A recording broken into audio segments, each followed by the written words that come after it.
کرسٹالوں کے پانی کی ایک بوتل $1,00,000 سے اوپر کی ہے۔ 24 کیرات سونے سے بنی اس بوتل میں لیکن ہوتا پانی ہی ہے۔ بس یہ پانی آئس لینڈ کے گلیشیئر کا ہے۔ لوگ اسے خریدتے ہیں، سمجھ نہیں آتی وہ پانی خرید رہے ہوتے ہیں یا سونے کی بوتل۔ ہمارے ہاں بھی $100 کی پانی کی بوتل ریلوے اسٹیشن پر 150 کی ہو جاتی ہے۔ پچھلے دنوں ایک صاحب بتا رہے تھے کوئی امپورٹڈ منرل واٹر کی بوتل ہے جو $1,000-1,200 کی ہے، لوگ وہ بھی خرید کر پیتے ہیں۔ بہرحال پانی زندگی ہے، آپ مہنگا خرید کر استعمال کریں یا نلکے سے منہ لگا کر پی لیں۔ آپ کو روزانہ 5 سے 6 لیٹر پانی لازم چاہیے اگر موسم سازگار ہو۔ زیادہ گرمی میں اس کی طلب بڑھ جاتی ہے۔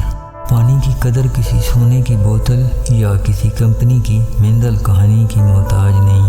تھر کے صحرائی اس کا قطرہ قطرہ بارشوں میں تیلابوں میں جمع کرتے ہیں، پھر وہ اور ان کے مویشی مل کر اسے پیتے ہیں۔ بس اس کی بے قدری وہاں ہوتی ہے جہاں یہ وافر دستیاب ہو۔ مثلاً جب گھر میں چھت پر ٹینکی ہو اور ہر باتھ روم میں نلکے ہوں، کچن میں نلکا، صحن میں نلکا، کار پورچ میں نلکا ہو، تو کچھ نلکے ٹپ ٹپ کرتے ہیں۔ ہم سمجھتے ہیں اس ٹپ ٹپ سے فرق ہی کیا پڑتا ہے، لیکن ایک نلکا اگر ایک قطرہ گرائے تو روزانہ 4.5 لیٹر پانی ضائع ہوتا ہے۔ زیادہ ٹپ ٹپ ہو تو یہ 14 لیٹر کی بربادی ہے، اور دھار ہو تو 100 لیٹر سے بات اوپر نکل جائے گی۔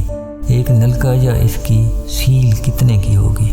پلاسٹک بوتل میں خریدی چند بوتلوں کی قیمت جتنی ہی شاید، لیکن ہم پلاسٹک خرید کر آلودگی میں حصہ دار بننے کو ضرور آمادہ ہوتے ہیں۔ نعمت کی قدر پر دل مائل نہیں ہوتا۔